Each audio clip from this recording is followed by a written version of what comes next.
The rain hammered against the car windows like it was trying to wash the sin off the city. I sat in the back seat with my wrists bound in front of me, the silk tie cutting into my skin every time I shifted.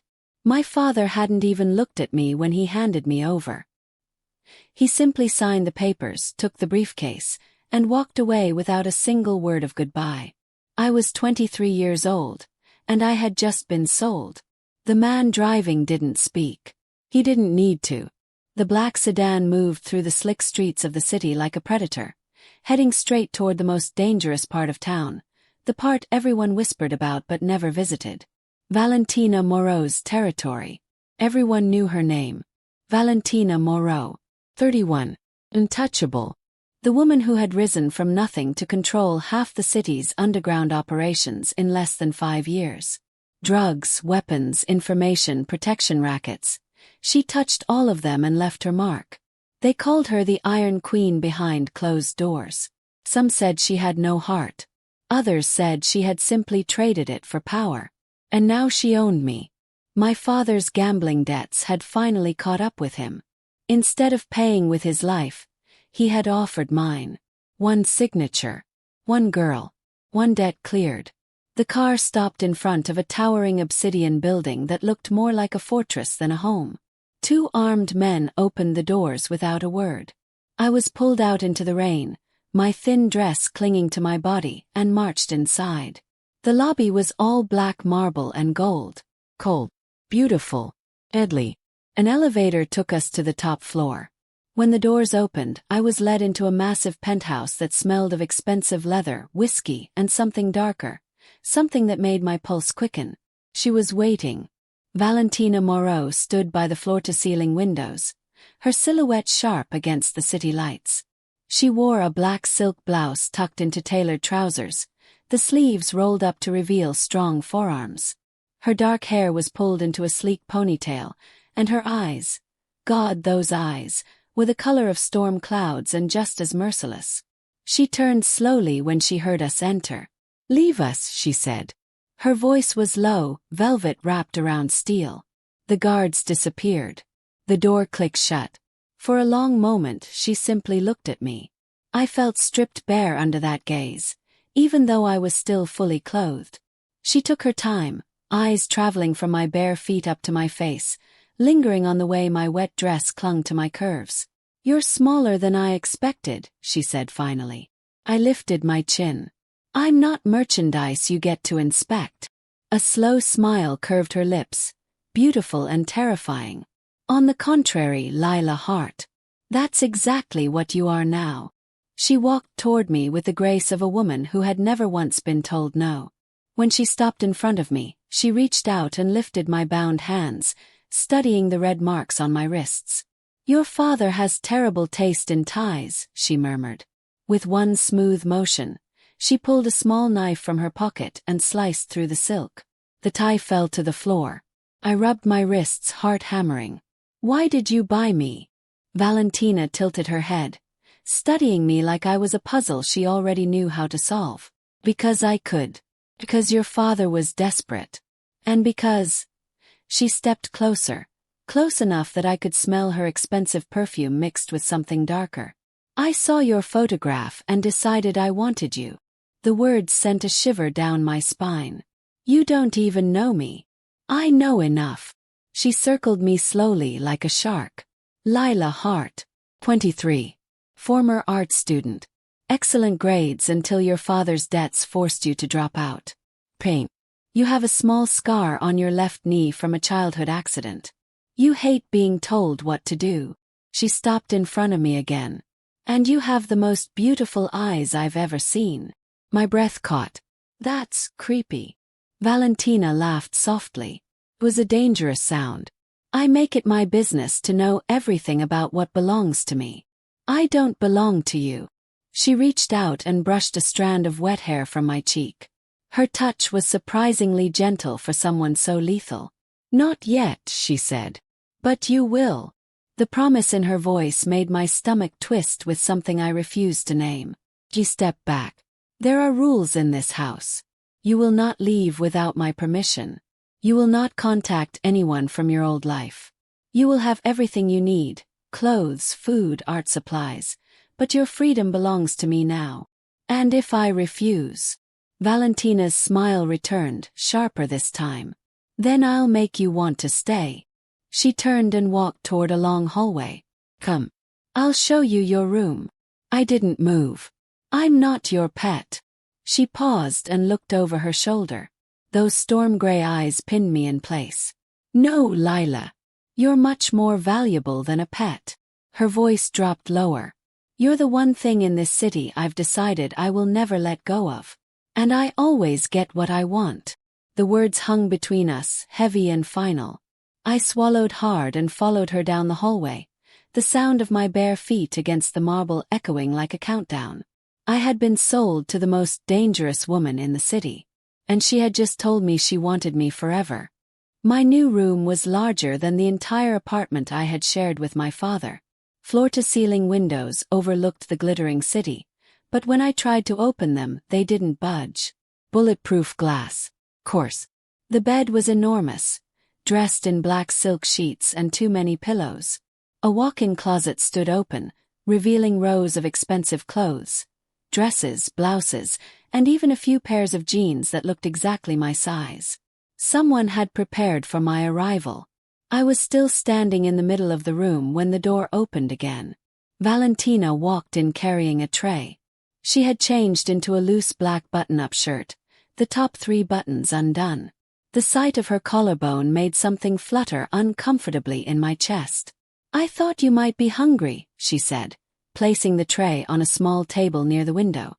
The smell of roasted chicken and herbs filled the air. I crossed my arms. I'm not eating anything you give me. She raised an eyebrow. Afraid I'll poison you. Wouldn't put it past you. Valentina's lips twitched. She picked up a piece of bread from the tray, tore off a small portion, and ate it herself. See. Not poisoned. I still didn't move. She sighed and sat on the edge of the bed, watching me. You're going to make this difficult, aren't you? I'm not here to make your life easy. No, she agreed softly. You're here because I wanted you here. That doesn't mean I expect you to be grateful. The honesty in her voice surprised me. I had expected arrogance, cruelty, maybe even violence. Instead, she looked almost patient. I took a hesitant step closer. Why me? There are thousands of women in this city. Why by someone who clearly doesn't want to be here? Valentina studied me for a long moment. The storm in her eyes seemed to settle into something quieter. Because when I saw your photo, something in me recognized you. She leaned forward slightly. You looked like someone who had been surviving instead of living. I know that look. I used to wear it myself. I swallowed. That doesn't make this okay. I never said it did. She stood up, and suddenly the room felt smaller. But I'm not letting you go, Lila. Not now. Not ever. The finality in her voice should have terrified me. Instead, it sent a strange warmth through my chest that I immediately tried to crush. She moved toward the door but paused. Eat. Or don't. The choice is yours. But if you're going to fight me, at least do it with a full stomach. The door closed behind her with a soft click. I stared at the tray for a long time before finally sitting down. The food was still warm. I told myself I was only eating because I needed strength to escape, but deep down I knew that wasn't entirely true. After eating, I explored the room again. In the closet, I found a set of silk pajamas. They felt cool against my skin when I changed into them. I hated how good they felt. I hated that she had thought of everything. I climbed into the massive bed and stared at the ceiling. My mind kept replaying the way Valentina had looked at me, like I was already hers, and she was simply waiting for me to realize it too. Sleep didn't come easily. Sometime after midnight, I heard the door open again. I stayed still, pretending to sleep. Valentina's footsteps were quiet as she approached the bed. She didn't speak. She simply stood there for a long moment watching me. Then very softly she whispered, "You're safe here. Even if you don't believe it yet." I heard her place something on the nightstand, a glass of water, before she left as silently as she had come. I waited until the door closed before opening my eyes. On the nightstand sat the glass of water and a small sketchbook with a set of pencils. My chest tightened. She had noticed I used to draw. I reached out and touched the sketchbook, running my fingers over the smooth cover. For the first time since I had been brought here, I felt something dangerously close to gratitude. And that terrified me more than anything else. Because the most dangerous woman in the city wasn't just keeping me. She was learning me. And I wasn't sure how long I could keep fighting against someone who seemed determined to make me want to stay. I woke up to sunlight streaming through the massive windows. For a moment I forgot where I was. The silk sheets felt too soft, the room too quiet. Then the memories rushed back. My father's signature, the car ride, Valentina's storm-gray eyes watching me like I was already hers. I sat up and noticed the sketchbook on the nightstand. I had fallen asleep holding it. My fingers itched to draw, but I refused to give her that satisfaction yet. Instead, I got dressed in the clothes she had provided.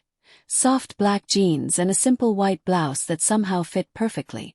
Someone had measured me without my knowledge. The thought should have made me angry. It only made me feel more trapped. When I opened the bedroom door, I expected guards. Instead, the hallway was empty. I walked slowly through the penthouse, testing my freedom. The living room was empty. The kitchen smelled of fresh coffee. A note sat on the marble counter in elegant handwriting. The chef will prepare anything you want. I ignored it and kept exploring. There was a library with floor-to-ceiling bookshelves, a private gym, and even a small art studio with an easel and blank canvases. My chest tightened when I saw it. She had prepared an entire space just for me. I was still standing in the studio when I heard her voice behind me. "You're up early." Valentina leaned against the doorway, dressed in a sharp black suit, her hair loose today. She looked even more dangerous in daylight. "I was exploring my prison," I said. She smiled faintly. "Call it whatever you like. It's still your home now." I turned to face her fully. "I want to go outside." Valentina's expression didn't change, but something flickered in her eyes. "No." "Why not?" "Because the moment you step outside without me, people will know who you belong to. And there are many who would love to use you against me." I stepped closer. "I don't belong to you." She pushed off the doorway and walked toward me until we were only inches apart. The air between us felt charged. "You keep saying that," she murmured. "But your body tells a different story." My breath caught as she reached out and gently tucked a strand of hair behind my ear. Her fingers lingered against my cheek. "I can feel how your pulse races when I'm this close," she continued, voice low. "I can see the way your eyes drop to my mouth when you think I'm not looking." I hated that she was right. I took a step back. "That doesn't mean anything." Valentina's smile was slow and knowing. "It means everything." She turned and walked toward the door. "Get ready. We're going out." I blinked. "You just said." "I said you're not going out alone. You'll be with me." She glanced over her shoulder. "Unless you'd rather stay here and keep pretending you don't want to be near me." An hour later, I found myself in the back of another black car, this time sitting beside Valentina. She had given me a long coat to wear over my clothes. Her hand rested on the seat between us, close enough that our fingers almost touched. We stopped at a quiet art gallery in a part of the city I had never been allowed to visit before. Valentina opened the door for me herself and placed a hand on the small of my back as we entered. Inside, the gallery was empty except for the curator, who bowed slightly when he saw her. "Ms. Moreau, everything is ready as requested." Valentina nodded. "Leave us." Once we were alone, she led me through the rooms. Beautiful paintings lined the walls, some dark and dramatic, others soft and intimate. I stopped in front of one that showed two women standing close together under a stormy sky, their hands almost touching. Valentina stood beside me. "Do you like it?" "It feels familiar," I admitted. She was quiet for a moment. "I bought this gallery 3 years ago. I used to come here when I needed to remember that beauty still exists in this world." I looked at her. For the first time, I saw something vulnerable in her expression. "Why are you showing me this?" Yes. Valentina turned to face me fully. Her eyes were intense but softer than I had ever seen them. "Because I want you to understand something, Lila." She reached out and took my hand, her thumb brushing over my knuckles. "I didn't bring you here just to own you. I brought you here because I've spent years building an empire with no one to share it with. And then I saw you." My heart pounded painfully. "I don't know how to be gentle," she continued. "But I want to learn. For you." The confession hung in the air between us. I didn't pull my hand away. Instead, I whispered, "I'm still scared of you." Valentina's fingers tightened around mine. "Good. You should be. But I promise you this. I will never hurt you. And I will destroy anyone who tries." She lifted my hand and pressed a slow kiss to my knuckles. The gesture was so tender it made my eyes sting. When she lowered our joined hands, she didn't let go. We stood there in the empty gallery, surrounded by beautiful art, while the most dangerous woman in the city held my hand like it was the most precious thing she had ever touched. And for the first time since I had been sold, I wondered if maybe, just maybe, I didn't want to escape after all. The ride back to the penthouse was quiet, but the silence between us felt different now. Valentina's hand remained resting near mine on the seat, and every time the car turned, our fingers brushed. Neither of us pulled away. When we arrived, she didn't immediately go to her office like I expected. Instead, she followed me into the living room. "Would you like a drink?" she asked. I hesitated. "Water is fine." She poured 2 glasses of water and handed one to me. We stood near the windows, the city lights twinkling below us like distant stars. "You were quiet in the car," she said. "I was thinking. About me." I looked at her. "About how easy it would be to hate you." Valentina's lips curved. "But you don't." "No," I admitted. "I don't." She stepped closer. The air between us thickened. "Then what do you feel, Lila?" I swallowed hard. Confused. Angry. And my voice dropped. Something else I don't want to name. Valentina set her glass down and moved until she was standing directly in front of me. She was taller than me, and I had to tilt my head back slightly to meet her eyes. "Say it," she whispered. "I feel drawn to you," I said, the words barely audible. "And I hate that I do." Her hand came up to cup my cheek. Her thumb brushed across my lower lip, and my breath hitched. "I've wanted to kiss you since the moment you walked into this penthouse," she confessed. "But I won't. Not until you ask me to." The restraint in her voice surprised me. This woman who took whatever she wanted was giving me a choice. I leaned into her touch despite myself. "What if I never ask?" Valentina's eyes darkened. "Then I'll spend every day making you want to." She leaned in slowly, giving me every chance to pull away. When her lips finally brushed against my forehead instead of my mouth, the gentleness of it nearly undid me. "Good night, Lila," she murmured against my skin. Then she turned and walked away, leaving me standing there with my heart racing and my body aching for something I wasn't ready to admit I wanted. The next few days passed in a strange rhythm. Valentina gave me space during the day but always found reasons to be near me in the evenings. She would sit in the library while I sketched, or join me for dinner without forcing conversation. I started using the art studio she had prepared. First, I only drew angry, dark lines. But slowly the images changed. I found myself sketching her hands, her profile, the way she looked when she thought no one was watching. One evening I was working on a portrait when she walked in. She stopped behind me and studied the drawing. It was her, but softer than reality. Her eyes less guarded, her mouth curved in a small smile. "You see me differently than others do," she said quietly. I didn't turn around. "Maybe I see the version of you that you hide from everyone else." Valentina was silent for a long moment. Then she placed her hands gently on my shoulders. "I've never let anyone this close before," she admitted. "Not in business. Not in my personal life. You're the first person who makes me want to be more than what I am." I set down my pencil and turned to face her. What are you, Valentina? She looked at me with raw honesty.